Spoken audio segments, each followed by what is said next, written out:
ससुरा में छौ तोहर सिल टूटे वाला हमर दिल टूटे वाला। ससुरा में छौ तोहर सिल टूटे वाला हमर दिल टूटे वाला। म्यूजिक बाय डीजे उमेश शुक्रिया बाजार।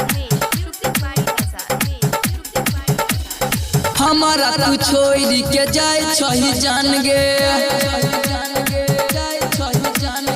माई बाप के बात ले ली तू मान गे।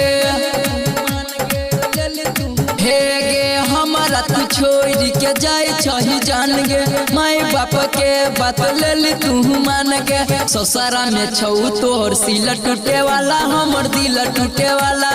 रात भर ले बही तू चीज खिला वाला हमर दिल टूटे वाला। रात भर ले बही तू चीज खिला वाला हमर दिल टूटे वाला।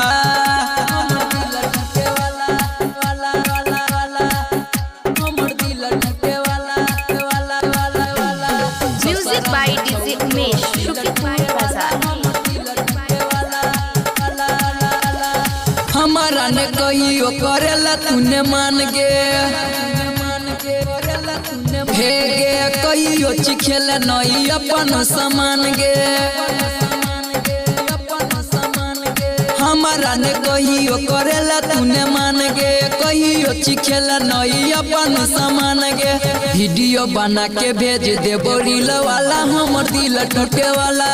ससुरा में छौ तोहर सिल टूटे वाला हमर दिल टूटे वाला। वीडियो बना के भेज दे रील वाला हमर दिल टूटे वाला।